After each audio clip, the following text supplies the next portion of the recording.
Më njëmë me Bukureshtin ka Makis Hoxhën, jurist, këshilltar imigracioni. Makis, faleminderit shumë që u bashkove, vlerësoj shumë. Përshëndetje thime, përshëndetje publiku qytetar. Makis, çfarë po ndodh tani? Tregoj pak cilë situata momentalisht në Rumani pas të incidenti të ndodhur në orët e para ditës së sotme, reagimet e Rumanisë, reagimin e NATO-s e lexuam pak më parë, çfarë po ndodh në Rumani, cilë situata? Ka një avalansh të vërtet të deklaratash nga të gjitha institucionet nacionale dhe internacionale. Kjo sigurisht duhet të jetë një pikë kthese për strategjinë që ka NATO dhe sigurisht pikë kthese për vetë politikën rumune, për strategjinë e tyre të mbrojtjes nacionale. Sepse, siç e thatë dhe ju në pak më parë, Rumania, hapësira ajrore e Rumanisë është shkelur 28 herë nga fillimi i luftës me dron. Pra, sulmi i parafundit që ishte, nëse mund ta konsideroj sulm, dhe kështu mund ta konsideroj sepse dronet kanë një logjik në vetvete, nuk mund të, kur dërgohet një flot për të sulmuar 100 dron, nuk ka shans teknikisht që një dron ta marrë pak majtas për në Rumani. Pra, sigurisht që është një sulm i mirë menduar nga Federata Ruse për të testuar aftësitë teknike të Rumanisë dhe të aleancës për të përgjigjur, por edhe për të intimiduar politikën rumune për mos të miratuar paketa ndihmëse për Ukrainën. Duhet përmendur fakti që partitë që janë pro-ruse në Rumani, që janë konsiderueshme edhe në elektorat, ata thonë që ne duam paqe. Pra paqe do të thotë që ne mos të ndihmojmë më Ukrainën dhe Europa dhe Amerika, nëse nuk e ndihmon Ukrainën me para dhe me teknologji ushtarake, do të thotë që Rusia fiton luftën. Ka që thjesht logjika, që pse bëhet ky sulm. Ka pasur një avalansh deklaratash në gjitha institucionet internacionale, që prej fillimit luftës, NATO vazhdimisht ka përmendur do mbrojmë çdo centimetër të aleancës tonë. Por, fjalët me faktet deri tani nuk po përputhen dhe strategjitë. Për shembull, në Rumania ende nuk ka ende një ligj të qartë si duhet të përgjigjet kundrejt këtyre sulmeve. General brigade që Gjorgje Maksim që doli sot në konferencë shtypi prej 10 minutash, i cili u përpiqet të tregojë më shumë që si ndodhi sulmi, pse nuk mundëm ta parandalonim, kufizimet ligjore që ata kanë.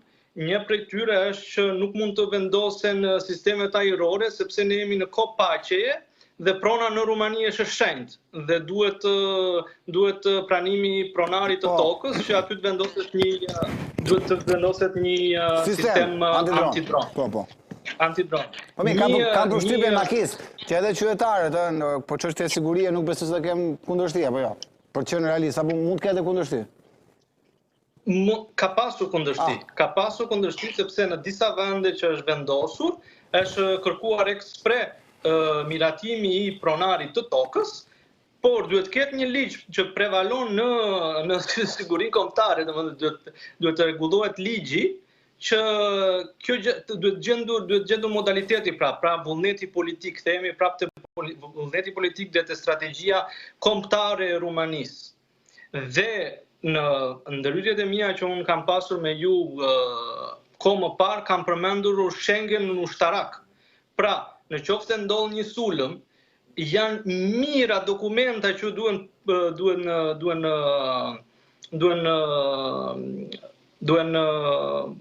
plotësuar dhe vendosur në institucione të ndryshme që armatimi të shkojë nga një shtet në një shtet tjetër. Pra, është si thua është një vizë ushtarake, pra që si ne na duhet një vizë për të aplikuar një vizë, ashtu i duhet dhe për shembull Gjermanisë për të sjellë ekipament ushtarak në Rumani në rast nevoje. Por duhet kuptojmë që kur ndodh një sulm bëhet fjalë për çështje minutash, orësh dhe jo ditësh dhe javësh, siç është burokracia në moment.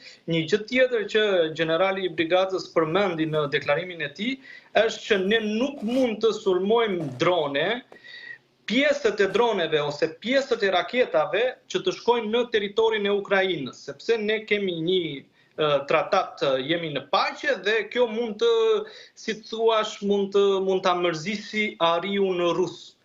por sa sulme me dron duhet të ndodhin që kjo gjë Rumania të përgjigjet në mënyrë direkte dhe të vendosur.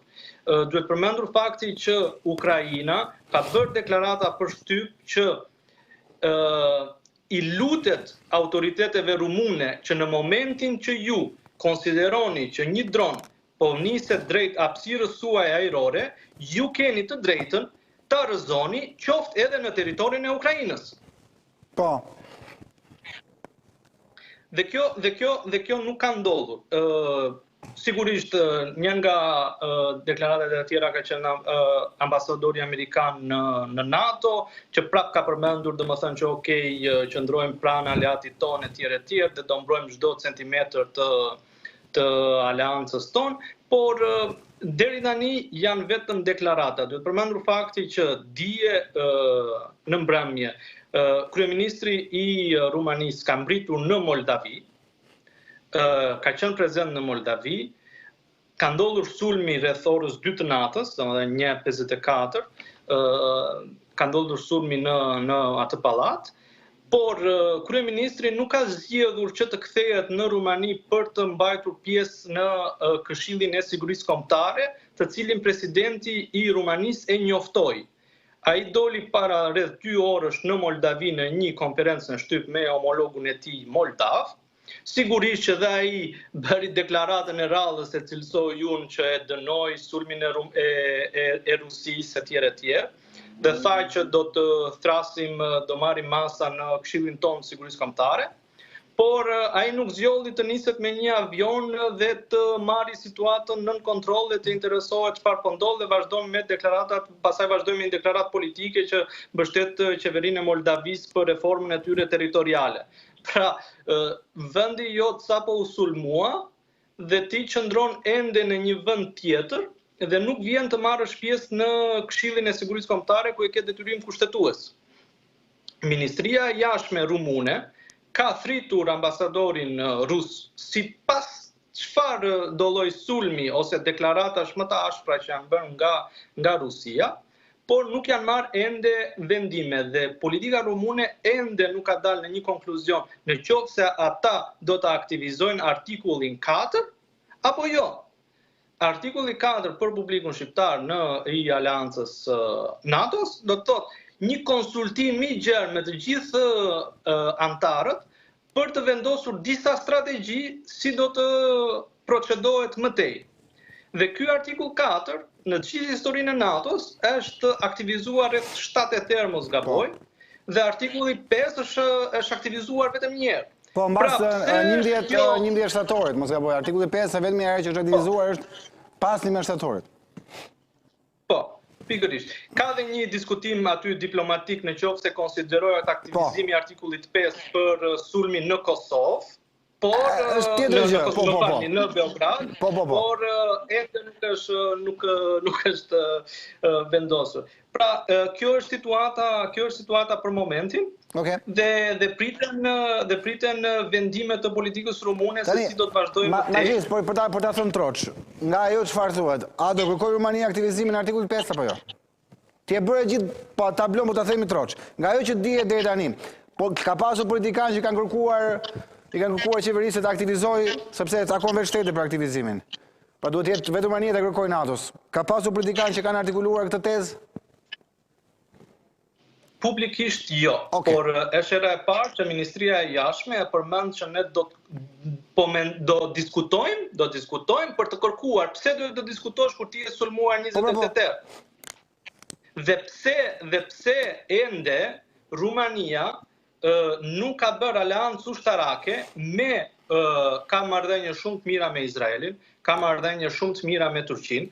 Ti siç e përmendën në prezantimin tënd pak më parë, vendet balltike kanë bërë një mini aleancë të tyre për të mbrojtur nga sulmet ruse dhe kanë qenë shumë vokal dhe shumë të suksesshëm.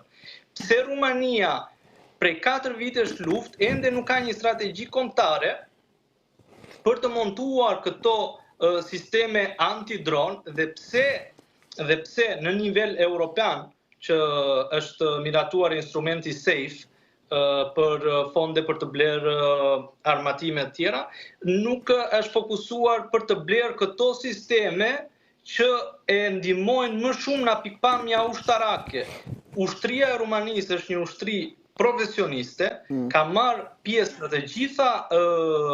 në të gjitha stërvitjet ushtarake që organizon NATO, por nuk do të harrojmë një gjë që ushtria e Rumanisë, edhe në qoftë se mundet, pa një urdhër politik nuk mund të veprojë. Dhe para disa kohësh ka qenë një ligj që edhe u ndryshua, nuk u ndryshua siç duhet, forcat pro-ruse e kanë kontestuar në parlament, që nuk lejon ushtrinë në mënyrë automate të sulmojë dronat që hynë në territorin e Rumanisë, pra duhet një akord. Kush do të hapi akordin nëse ministri po flet gjumë? Shora 2 natës. Të zgjohet ministri nga gjumë tash. Të zgjohet ministri nga gjumë. Më falë që bëj kaq banale. Jo, shumë mirë, Makis, ta bëj sa më thjesht, ke shumë të drejtë, është shumë mirë. Ta zbresim bisedën në nivelin për ta kuptuar sa më thjesht. Ti shikon dronin. Ai të kalon sipër kokës i thosh pse do të marr ministrin telefonon. Unë bëj një analizë të tillë që në qoftë se radari e identifikon një dron që e ka kaluar hapësirën ajrore të Rumanisë dhe ka ardhur në territor, pse nuk merret një vendim për rrëzimin e dronit kur është ende në kufi? Dhe pse pritet që ky dron të bjerë në një fushë, po në këtë rast rënë një tarat spallati që fatmirësisht MB me djalin, më falni, ishin në një dhomë tjetër, publiku po shikon imazhin. Edhe foto që më ke sjellë ti Makis, e falenderoj edhe për këtë foto. Të lutem. Dhe ata kanë pasur një fat shumë të madh që kanë qenë të dy në një dhomë, ku nuk ka pasur impakt të madh të sulmit. Por ata të dy mund të kishin humbur jetën shumë mirë sot, dhe çfarë do thoshin gjithë amerikanë dhe në niveli evropian. Pra, unë mendoj që Rumania duhet të zgjohet, duhet të marrë një rol vendimtar në Europë, sepse ndan 600 e ca kilometër kufi me Ukrainën. Dhe europianët duhet të shkojnë tek Uncle Sam, Uncle Sam është Amerika, dhe duhet të heqin dorë nga idetë e tyre për të vetëmbrojtur si Europë. NATO funksionon bashkë me Amerikën, pa Amerikë nuk ka NATO. Sepse ka shumë politikanë dhe në Rumani dhe kudo në Europë që me gjitha investimet që po bëjnë në ushtritë e tyre nacionale, mendojnë që të mbushin këtë hapësirën që po lë Amerika. Por jo, nuk mendoj kështu, unë mendoj që NATO duhet zgjuar dhe sidomos të gjitha shtetet që janë në kufirin lindor të aleancës, duhet marrin një rol më të fortë gjithmonë në bashkëpunim me Amerikën. Këtë gjë ne nuk po e shikojmë. Kjo gjë po mbushet, domethënë hapësira në vendimarrje në aleancë po mbushet më shumë nga Franca, nga Gjermania, por janë shtete nacionale që nuk mund të funksionojnë si aleancë. Ministri i mbrojtjes së Francës ka qenë shumë vokal. Madje mund të përmend faktin që reagimin e parë për këtë sulm nuk e ka pasur presidenti i Rumanisë, por ka ardhur nga vendet baltike. Dhe në nivel deklaratash politika rumune ka qenë fatkeqësisht shumë e ngadaltë. Dhe jo në lartësinë që qytetarët rumun kanë pritshmërinë ndaj politikanëve të tyre. Makis, fatkeqësisht. Makis, çfarë duhet presim në orën në vijim? Duhet pritur Këshilli i Sigurisë Kombëtare kur mbarojmë mbledhjen. Okej. Nëse ata do të dalin me konkluzionin që ne do të aktivizojmë artikullin 4 dhe masat që ata do marrin në vazhdimsi. Nesër është dita e fundit që ata mund të vendosin projekte dhe për të marrë fonde nga programi SAFE, pra për të miratuar përfundimisht. Ata kanë blerë armatime, por duhet rregulluar ligji, duhet miratuar sa më shpejt Schengeni ushtarak që nuk ka të bëjë vetëm me Rumaninë, por me gjithë bashkimin evropian. Dhe për të investuar sa më shumë në këto teknologji të reja, pra në radar që identifikojnë objekte fluturimi në lartësi të ulta. E kuptoj. Në lartësi të ulta dhe duhet Rumania të marrë një rol aktiv në bashkëpunim gjithmonë duke pasur marrëdhënie shumë të mira diplomatike dhe historike që ka pasur me Izraelin, dhe ata kanë një teknologji shumë të mirë për këtë gjë, për sistemet antidron. Turqia po ashtu, nuk duhet harruar fakti që jo luftën, por me konfliktin në lindjen e mesme. Ukraina mori një rol vendimtar. Vetë presidenti Trump e ka ulur tonin e sulmeve nga Ukraina, sepse do që të marri teknologjinë ushtarake që vetë ukrainasit e kanë krijuar për të sulmuar dronët Shahed. Dhe Ukraina tashmë ka firmosur marrëveshje bashkëpunimi, tratate, kontrata për të furnizuar me sisteme antidron të gjitha vendet e gjirit. Të njëjtën gjë duhet bëjë dhe Rumania. Të gjitha vendet do marrin teknologjinë që vetë Ukraina e ka zhvilluar, sepse ata përballen me këto sulme çdo ditë. E kuptoj. Makis, shumë faleminderit. Kënaqësi të kisha në këtë bisedë, të lutem nëse ke zhvillime të tjera, je gjithmonë i kujdesshëm më njoftosh në kohë, nëse ke një deklaratë në përfundim të mbledhjes, të lutem më informo dhe po ashtu mund ta bëjmë një bisedë, nëse nuk kam përfunduar transmetimet. Të përshëndes Makis. Faleminderit shumë. Faleminderit. Ishte Makis Hoxha në këtë bisedë nga Rumania, ku folëm për atë çfarë po ndodh, çfarë pritet ndodh pas sulmit të mbrëmshëm, incidentit të mbrëmshëm, sulmit të mbrëmshëm, le ta quajmë si done, çfarë ka ndodhur mbrëmjen e djeshme në Rumani, ku një dron ka goditur një pallat, banesë civile. Dron rus. Publicitet, rikthehemi sërish.